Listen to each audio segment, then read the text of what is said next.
ሰላም እንደምን ይሳላችሁ እንደምንስ ቆያችሁ የምታቆኝ ማታቆኝ ሁሉ ሰላም ነው። የሆነ ነገር እስኪ ለአንድ ወጣት ከጠቀመው ለሆነ ነገር ልንገራችሁና ስለ ህይወቴ ታሪክ ማለት ነውና ባጭሩ ለመናገር ሞክራለሁ። በርግጥ ተነግሮም አያልቅም። ኢትዮጵያ ውስጥ ከተወለዱ ማለት ከገጠር ከተማ ከገጠር ውስጥ ከተወለዱ ሰዎች መሃል አንዱ ነኝ። በልጅነት ያየሁት ችግር እንደ ኢትዮጵያዊ በአብዛኛው ሰው በችግር ነው ያደገው። ያው ይታወቃል። በርግጥ የኔ ግን ለየት የምለው በችግርም አድጌ ከችግር ሸሽቼ የገባሁበት ቦታ ማለት ነውና በጣም ሲቸግረኝ ትምህርቴን አቋርጬ ወደ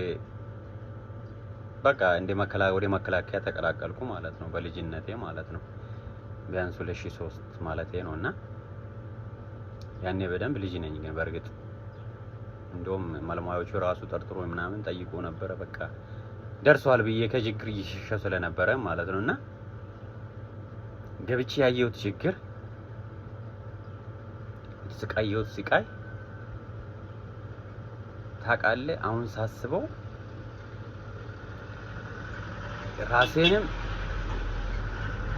ራሴንም ለመጥላት ለምን እንዲሆንኩ ለማለትም የገባሁበት ቦታ በችግር ሸሽቼ ነው።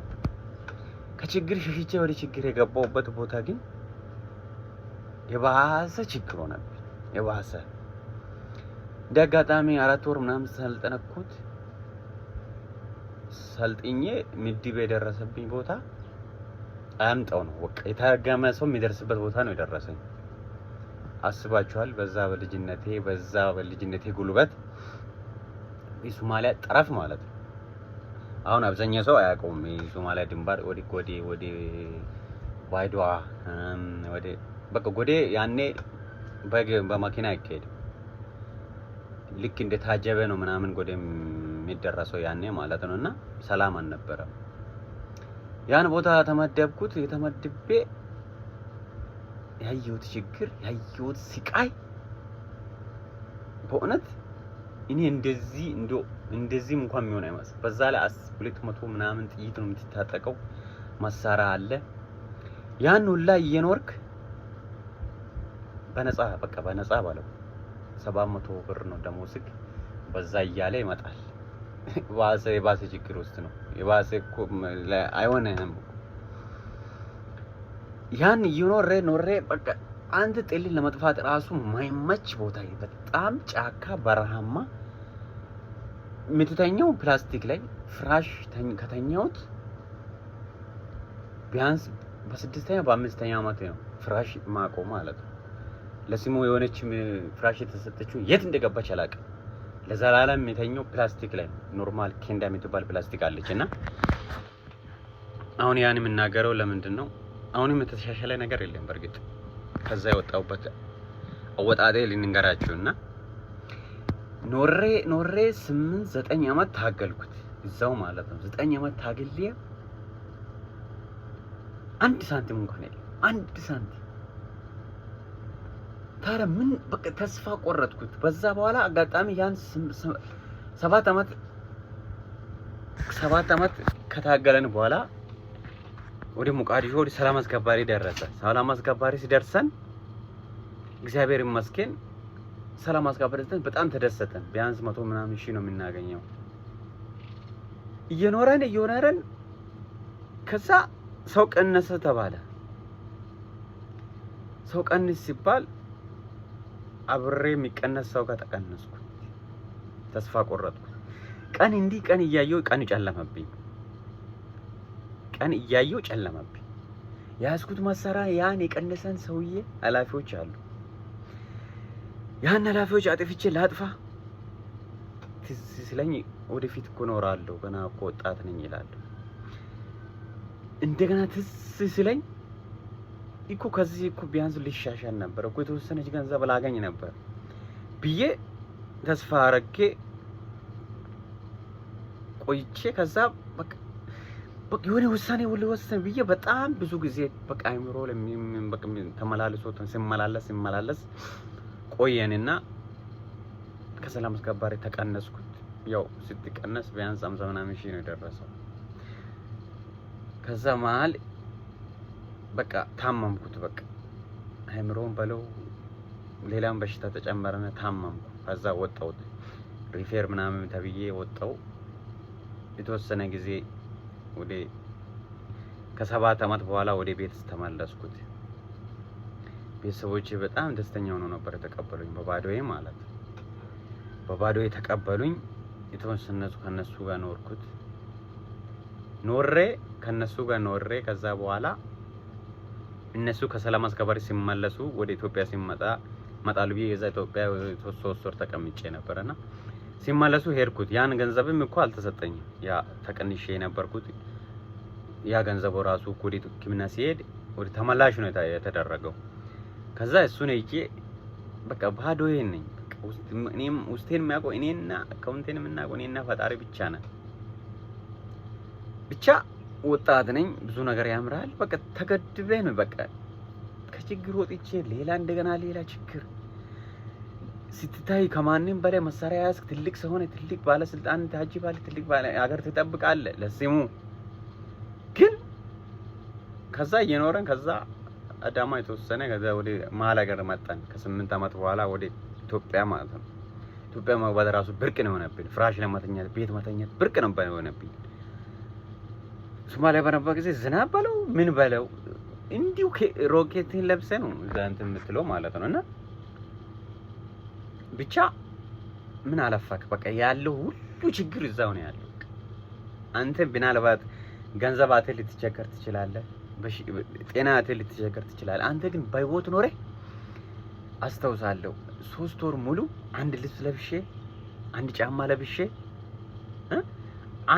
አንድ ነገር ለብሼ 3 ወር ሙሉ የቆየሁበትን ጫካ አስታውሳለሁ። እዚህ ጋር አለኝና አንድ ቀን ብዬ የጻፍኩት ማለት ነው። የጫማዬን ቆዳ ቆርጬ ማለት ሶሉን እንትን ቆርጬ ሾክ ነበር በራሴ እንትን ያደረኩትና ግን ብቻ ምን ያደርጋል ያልፋል ሁሉም። ግን ዛሬ ይሄን ሁላ ተጠቅሞኝ ይሄን ሁላ እንደፈለገ ተጠቅሞኝ ግን ዛሬ በህይወት አለው። ግን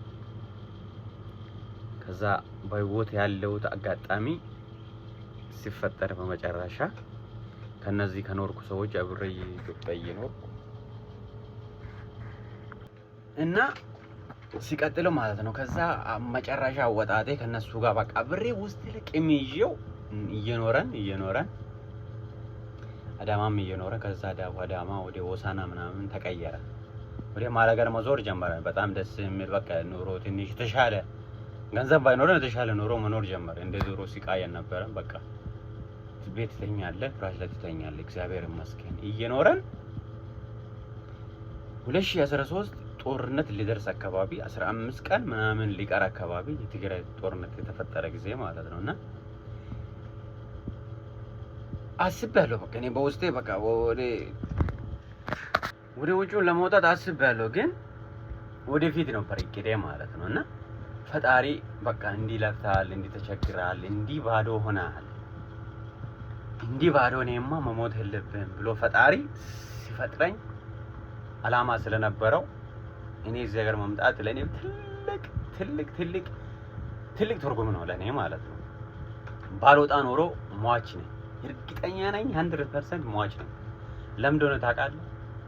ወዲያውኑ መሀል ሀገር ላይ ነበሩት። ወዲያውኑ ጦርነት ከተፈጠረ ወዲያውኑ የሚገቡት እነሱ ናቸው። ከዛ 15 ቀን ሲቀር ከኔ ጋር የሰፈረ ልጅ ነበረና ነፍሱን ማረው ሞቷል።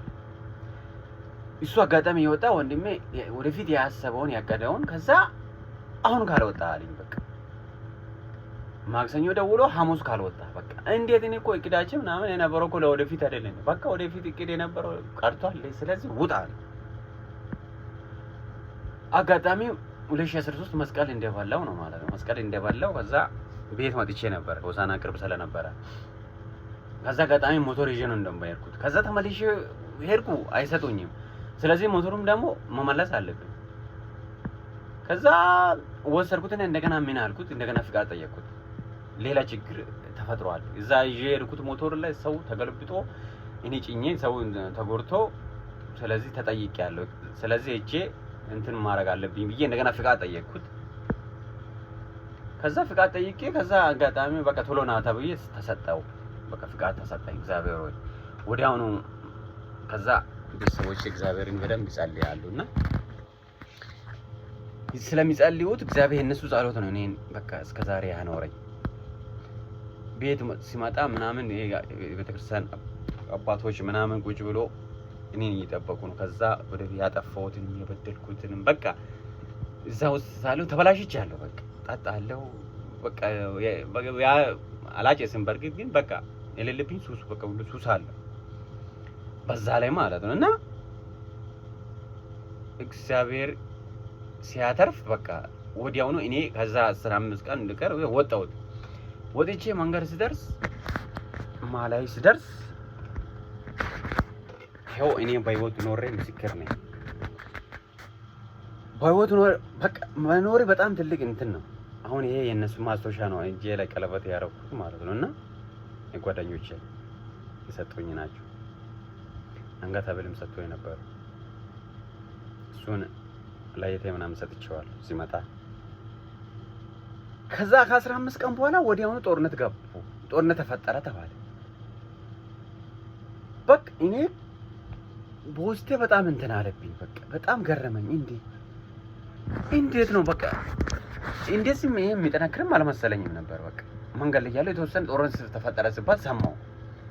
ከዛ አንድ ወር ከምናምን ቆይቼ እዚህ ሀገር ገባሁ። እዚህ ሀገር ገብቼ ከዛ አጋጣሚ የሆነ ልጅ በፌስቡክ ምናምን ወዲያውኑ ብዬ ለመጠየቅ ሞክሩ። እኔ ለማወቅ ነው ለመደሰት ሳይሆን የፈጣሪን ስራ በቃ እንዲያውቀኝ ወይም ደግሞ ፈጣሪ ከኔ ለኔ እንደሰራኝ ለማወቅ ነው። በቃ እንኳ እንዲህ አንተ መጀመሪያ ቀድሞ ተነግሮሃል ወይ ምንድነው? አንተ በወጣ 15 ቀን ነው እንዳለ ሰዎቹ ያለቁት። ማለጋራ የነበሩት እንዳለ ሄዶ ሬጂመንቷ ሙሉ ያለቀችው አንተ ከወጣ 15 ቀን ነው አሉ። በቃ አላመንኩትም። እኔ ወዲያውኑ አመራሬን በሚዲያ አየሁት። በኢየሱስ ፈጣሪ ወይ እንዲህ እኔ ያማረርኩት ከዚህ በፊትም በቃ እስከዛሬ በኖርኩት ያማረርኩት ነገር ላይ በጣም ይቅርታ በወት ስላኖርከኝ እዚህ ሀገር ይሄ ነገር ፈጥሬ ስላመጣኝ መሰግናለሁ። በቃ ሬሳዬ እዛ ትግራይ ውስጥ አጥንት በቃ እዛ ሜዳ ላይ ከሚወድቅ አትርፈኛል። ምንም ባይኖረኝም ህይወት አለኝ ብዬ ፈጣሪዬን አመሰግናለሁ። በህይወት ስንኖር ያለነው ህይወት ምንም ላይሰጠን ይችላል። በባዶ ልትኖሩ ትችላላችሁ።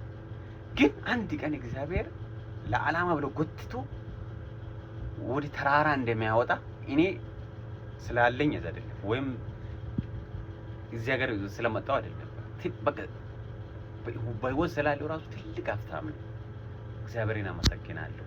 ይሄን ያላዩት ብዙዎች አሉ። እንዳለ ሙሉ ሬጂመንቱ አልቋል። ሬጂመንት ማለት ከ500 ከ600 ሰው በላይ ነው አንድ ሬጂመንት ማለት። እኔ የነበርኩት አመራሮች ሳይቀር አባሎች ሳይቀሩ ሞቶ አልቋል። በሞታቸው አልደሰትም፣ ግን እግዚአብሔርን አመሰግናለሁ ስላተረፍከኝ ብዬ። እግዚአብሔርም እነሱንም ማትረፍ ነበረባቸው። ያው ተፈጥሯል፣ ምንም ማድረግ አይቻልም። ቀናቸው ደርሶ ይሆናል። እኔ ግን እግዚአብሔር ቀን አልደረሰም ስላለኝ ዛሬ በህይወት አለው። አሁንም እግዚአብሔር ትልቅ ዓላማ እንዳለው እግዚአብሔርን ይመሰክራል። እግዚአብሔር ትልቅ ነው፣ በእውነት እግዚአብሔር ትልቅ ነው። ለኔ ያደረገልኝ ነገር ህይወት ማለት ምን ማለት እንደሆነ፣ በህይወት መኖር ማለት ምን ማለት እንደሆነ የሆነ ችግር ውስጥ ገብተህ እሳት ውስጥ ገብተህ ነው ችግሬን በቃ በህይወት መኖር ምን ያህል ጣፋጭ እንደሆነ የምታውቀው። አሁን እግዚአብሔር ይመስገን በህይወት ደስተኛ ነኝ። እንዴ ደስተኛ የሆነ ሰው የለም። በቃ ሀብታም ስለሆነ ወይም ደግሞ ገንዘብ ስለሌለኝ አይደለም ወይም ስላለኝም አይደለም። ወደፊት በቃ መኖር ስለሚችል ደስተኛ ነኝ። እግዚአብሔር በእውነት ከፍ ይበል። እኔ ሌላ ምንም ነገር የለም። የሞቱት እግዚአብሔር ነፍሳቸውን በሰማይ ገነት ያኖርላቸው፣ ያጠፉ ጥፋታቸውም እግዚአብሔር ይቅር ይበላቸው። በቃ የሚያሳዝነኝ ግን እርስ በርስ መሆናችን ነው። ግን ምን ዋጋ አለው? አብረን ታግለናል፣ አብረን ኖረናል። ከጠላት ከውጭ ወራሪ ጋር ሞቶ ቢሆን በቃ ስማቸውን እያነሳው እንዲህ እኮ ጀግና ነበሩ ለማለት እችላለሁ። ግን ማንን ጀግና ብለህ ማንን ጀግና ያው ዛሬ እግር የተቆረጠ ብዙ አሁን ትግራይ ውስጥ አለ። ብዙ እግር የተቆረጠ እጅ የተቆረጠ መከላከያ ውስጥ አለ። ቦርድ የወጣ በባዶ ዝም ብሎ በባዶ እርስ በእርስ አሁንም ቢሆን እየተዋጋ ያለ የአማራ ክልልና የመከላከያ አባላቶች እርስ በእርስ ነው እየተዋጋ ያለው። ታሪክ የሚጻፍ ነገር የለም። ለልጆቻችሁ የምታስተላልፉት መልእክት የለም። እርስ በእርስ ምንም ታሪክ የለው፣ ውርደት እንጂ ማለት ነው። ይሄን እርስ በእርስ ጦርነቱን ብታቆሙትና ፍቅር እንኳን ባይኖር በቃ እርስ ማለት ተከባብራችሁ ብትኖሩ ድሮ እኮ አሁን ጦርነት አይደለም። ብሔር ከተጋጨ ትንሽ በዱላ ምናምን ድንጋይ ማንገውን ዘግቴ ነው የምትተው። አሁን ህይወት መጠፋፋት ነው የሆነ ጭካኔ። ግን እግዚአብሔር ይቅር በላል። እኔን ያተረፈኝ እግዚአብሔር እናንተንም ያተርፋችሁ። መከላከያ ውስጥ ያላችሁ ሁሉም ወላ ፖሊስም በቃ ሁላችሁን እኔን ያተረፈኝ እግዚአብሔር እናንተንም ያተርፋችሁ፣ እናንተንም ያስመልጣችሁ። ሀገራችሁ በቻላችሁ አቅም ጠብቁት። እኔም ሀገሬን በቻልኩት አቅም ጠብቄያለሁ። አሁን ግን የራሴን ህይወትና ቤተሰቦችን ህይወት መምራት አለብኝ፣ ማስተዳደር አለብኝ። እግዚአብሔር እየጠየቅኩ እግዚአብሔር ስላኖርክ እግዚአብሔርን እያመሰገንኩ ወደፊት መኖር አለብን። ስለዚህ ሀገራችን እግዚአብሔር ሰላም ያርገን ይላለሁ።